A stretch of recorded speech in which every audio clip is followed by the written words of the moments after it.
I'm Brian Goldfinger from Goldfinger Injury Lawyers. We'd like to wish you and your family a happy holiday season. Remember, if you're drinking, texting, smoking cannabis, you shouldn't drive, or somebody's going to have to hire my law firm to set things straight. Visit goldfingerlaw.com.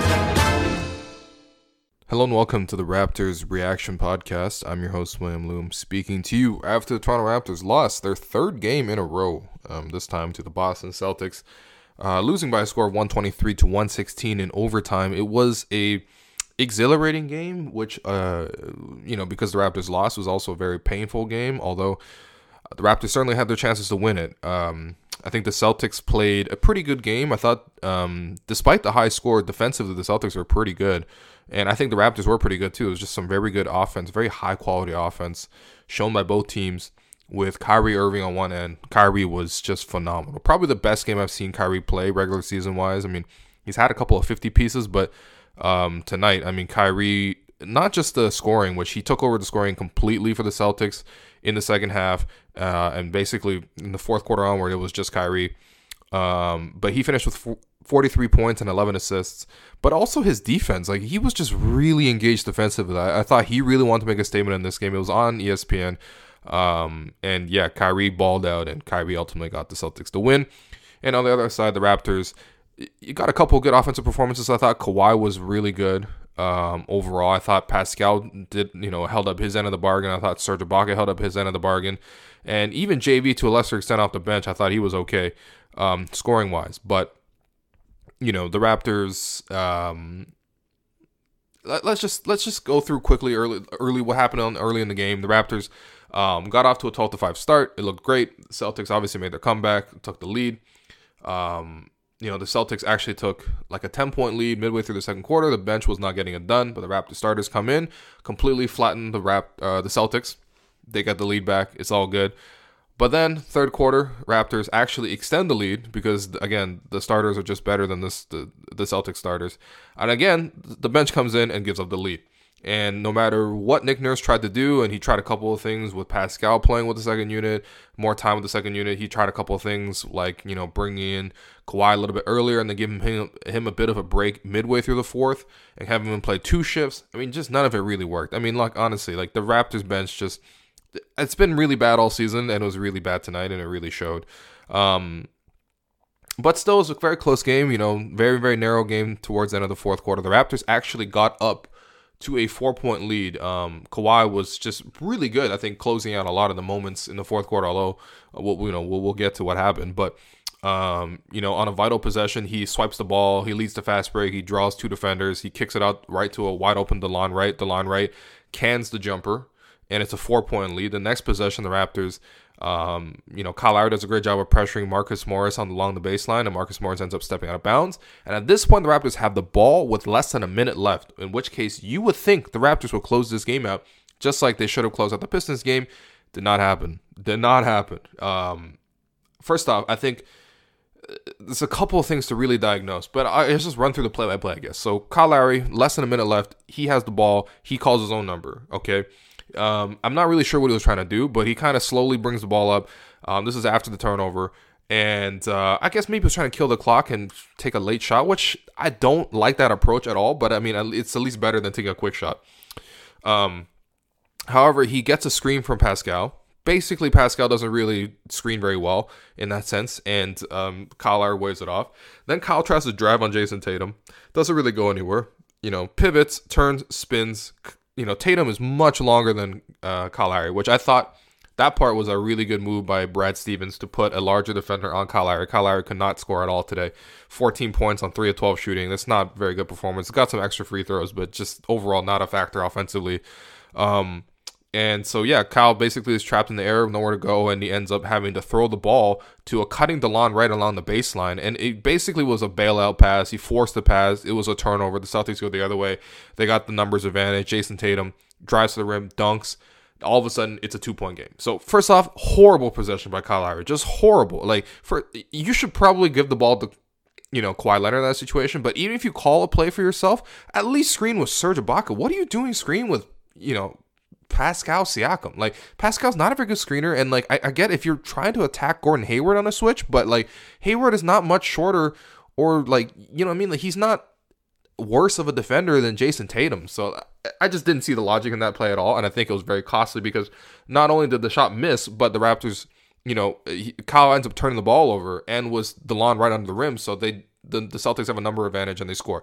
Up to this point, the Celtics had kind of petered out offensively in half court. Like, it was Kyrie had gotten them back into the game with some crazy shots, but then he started taking some bad threes and they weren't going in. And to be honest, the Raptors' half-court defense was pretty solid. I would have rather seen the Raptors, play hard defense after, whatever, Kyle misses a shot. Even if he just threw it out of bounds, I would have preferred that because at least the Raptors could set up the defense. But instead, Tatum dunks. It's like, okay, fine. All right.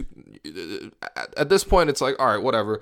The next play down, the Raptors tried to get the ball to Kawhi. And, okay, so I didn't really see the logic in what the Raptors were trying to do. So, basically the play was Kawhi dribbled up the floor, or Kyle dribbled up the floor, and then he tried to set a screen for Kawhi to force a mismatch, kind of like the way he used to do with DeMar DeRozan. You remember every time the Raptors needed a clutch basket, it was DeMar bring the ball up, Kyle would set a screen, they would try to like screen again over and over again until the point guard was ending up on the wing. And so he tried to do the same shit with Kawhi.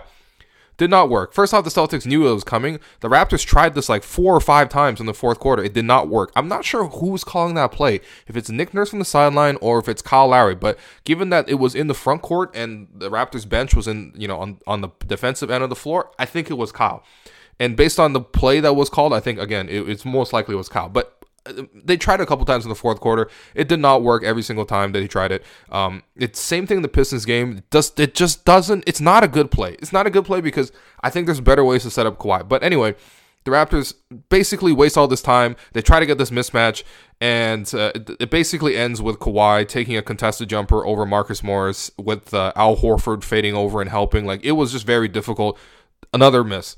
And then the thing is, Pascal then sneaks in from the weak side. He's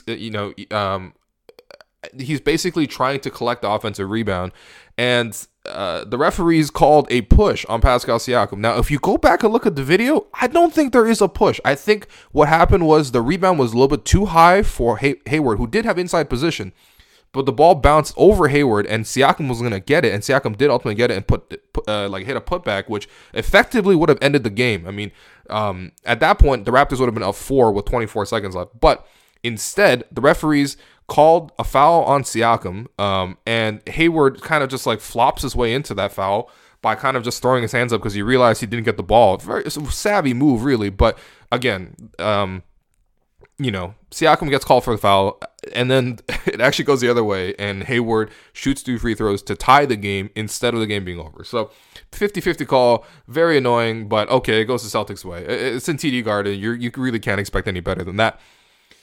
Again, the Raptors still have a chance to win the game. Okay, it's 107 all, 24 seconds left. Let's see what Nick Nurse draws up. He's seen that little screen with Kyle Lowry did not work. What are your other options? He draws up the same play, basically, that lost the Pistons game. I mean, it's not even a play. It's a non-play. It's just give the ball to Kawhi and let him dribble. Now, again, I think there's a distinction to be made because I don't mind isolation plays at the end of the game, especially with your best player, especially if your best player is really good at isolation, right? I mean, it's one thing if you're isolating for like Ben Simmons or whatever, but for Kawhi, I don't mind isolating. The thing is, there are better ways to deliver him the ball than to have him just dribble up the floor, get onto the side, like near the sideline, and then take a very tough like 20-footer, which clanked, and like the Raptors going to overtime, they ended up losing. Overtime, whatever. They were running out of gas anyway. Overtime, they were going to lose for sure. But I just take exception with the play calling because first off, the way Kawhi should be used is you set up a play where you space the floor correctly. You put 3 guys on one side of the floor. You put 1 guy and then Kawhi. Kawhi sets up in the post. He makes sure the defender is behind him, and then you deliver a post pass to Kawhi. And at that point, the guy who passes the ball also clears out. There's shooters everywhere, and you let Kawhi operate that way. Not only does that negate the need for Kawhi to dribble because Kawhi's handle is effective, but it's not the best. He's not going to break a guy down very consistently and drive to the rim. He's not Kyrie in that sense.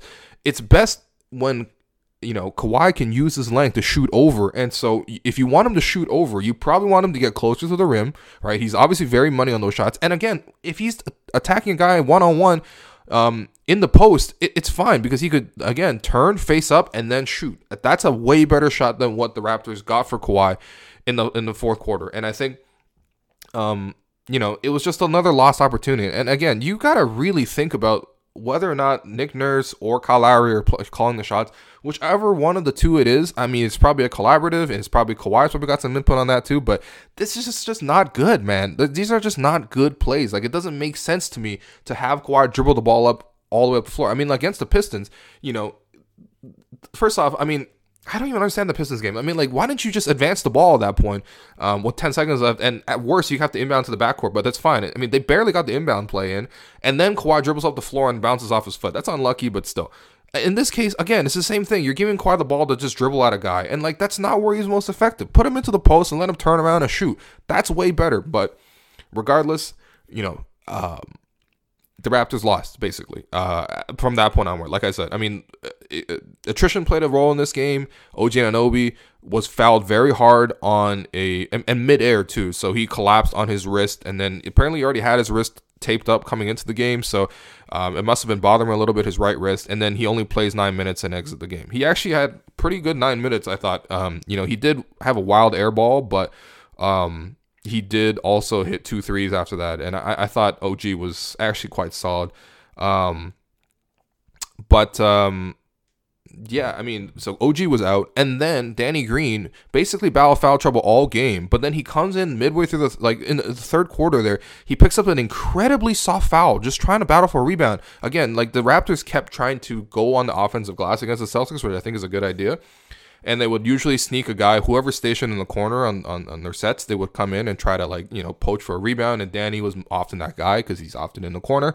And 2 times he got called for fouls, just very, very soft fouls. And I mean, like, yeah, I'm biased towards the Raptors, but I mean, go watch the video of those. Those were soft fouls. And, that was just basically his 4th and his 6th foul. His 5th foul was literally nothing. It was just Hayward and him were jostling for position. It wasn't even like, there's a slight tug or nothing. There's just nothing. That was just privilege on that play. I'm not going to lie. But, I mean, so Danny had fouled out of the game at that point. And so the Raptors basically were exhausted. I mean, if the game had gone to overtime, the Raptors were for sure losing. An underrated part of that, those 2 fouls on Danny Green was that the Raptors then conceded free throws when, again, Pascal had that 50-50 shot with Hayward, and Hayward basically flops his way into 2 free throws. If those 2 foul calls on Danny Green were not there, not only do the Raptors have Danny Green for the rest of the game, but the Celtics don't shoot free throws because the Raptors' half-court defense is really good. I think that's the one positive you got to really take away from this. I know the Celtics scored really well, but most of that was Kyrie. Kyrie was phenomenal. And we've seen, I mean, if you're a basketball fan, you've seen Kyrie Irving go into these modes. And again, as a general fan, I love watching Kyrie. He's one of my favorite players to watch. He is so nice. But, when he gets in these modes, he's hitting all sorts of tough shots. The Raptors just couldn't stop him from getting to the rim. All these crazy short mid-range shots, turning around, twisting. He was really good with the pass, and I said he even really good on defense too. So it was a great game from Kyrie. But the Raptors did a pretty good job against everyone else. I mean, Al Horford, 11 points on 5 of 9 shooting. You live with that. Gordon Hayward, 4 of 8 shooting for 15 points, only some free throws. You mostly live with that, and mostly you got that against the Raptors bench. Jason Tatum, 21 points, 8 of 13. It's not the greatest, but most of that was set up by Kyrie. Again, when there was more defensive attention on Kyrie, there was more capabilities for Tatum to shoot. Jaylen Brown, 3 of 11. You'll live with that. Marcus Smart, 2 of 5. Marcus Morris, 4 of 8. Terry Rozier, 2 of 6. Aaron Baines, 1 of 3. So you basically would live with all the production there, except for obviously Kyrie had it really going, and Tatum, scored a little bit. I'm not too worried about Tatum. But yeah, the Raptors, I thought defensively did well, and part of what they did well was that they were able to switch. And especially the Raptors starting lineup, again, they had Ibaka start because, Horford was on the other side. But, those 5 players, Lowry, Green, Ibaka, Siakam, Leonard, those guys can all switch and they can blow up most of the Celtics' actions, because mostly what the Celtics try to do is they don't really, They don't really put too much pressure on the rim. What they really do is screen and then have their shooters threaten you and sort of like run pick and pop and stuff like that. And then, when they do drive to the rim is when they fake you out and then they go to the basket. But aside from Kyrie, none of them are really that big of a threat to attack the basket. They mostly play defense, get in transition. Otherwise, they try to shoot some threes. But the Raptors really were able to take the 3 game away from the Celtics. The Celtics only shot 9 of 26. And so, the Raptors should have been able to... I don't know. I'm just confident in the way the Raptors play against the Celtics both times. I think defensively the Raptors really have it there. And especially when you consider the fact that, you can bring in OG off the bench. You can bring in DeLon right off the bench. Those guys can continue basically playing the same style that the Raptors want to play defensively. I'm actually pretty confident about the Raptors. The only thing I would say about, looking ahead to a potential playoff series, which, by the way, this would be a crazy playoff series that I think the NBA needs to have. But, I mean... I think the only thing you really want to see is another big off the bench that can actually play against the Celtics. JV is just not a very good matchup against these Celtics. JV can score a little bit, and like him versus Baines is okay, but like, man, it's not very effective using him against Baines. Like, you can't really post.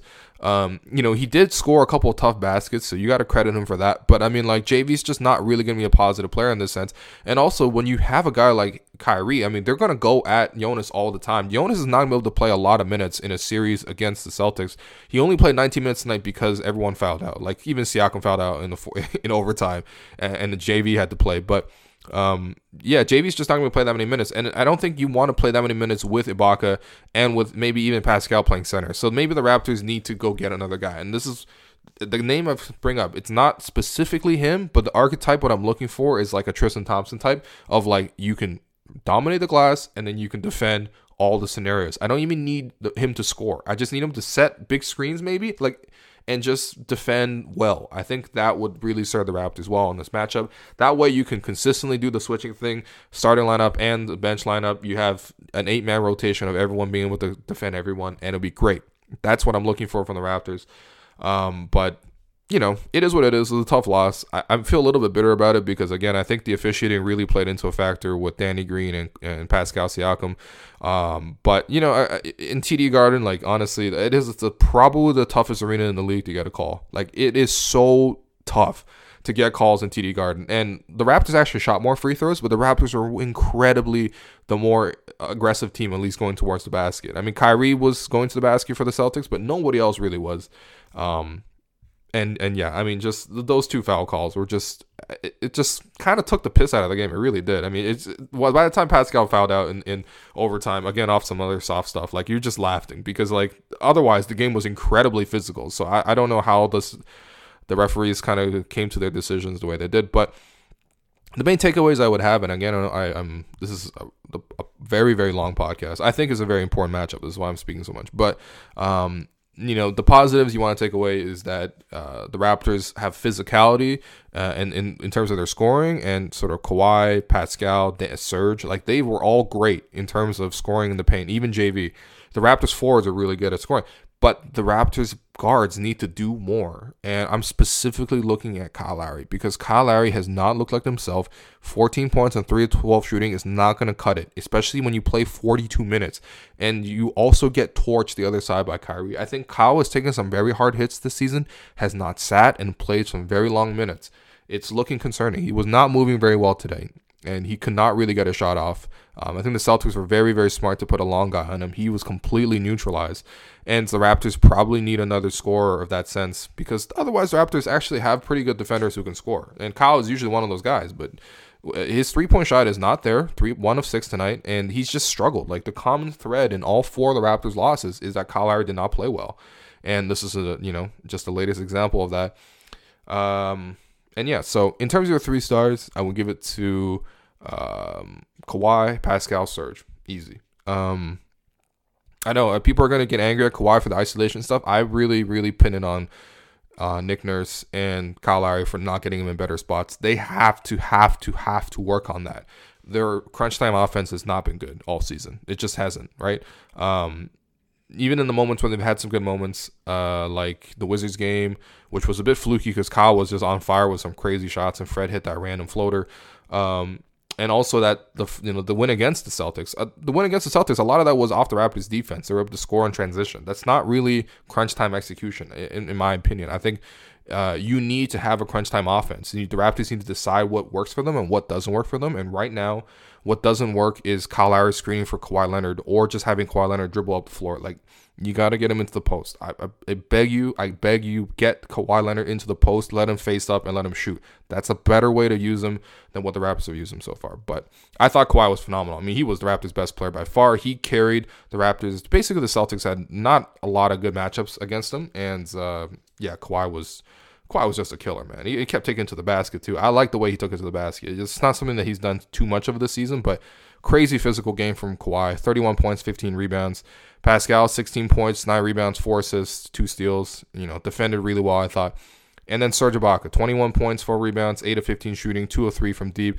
Played Al Horford to a standstill, and that's his job in this matchup. He has to play Al Horford to a standstill. And I think tonight he actually outplayed Al Horford, just like in the first Raptors game.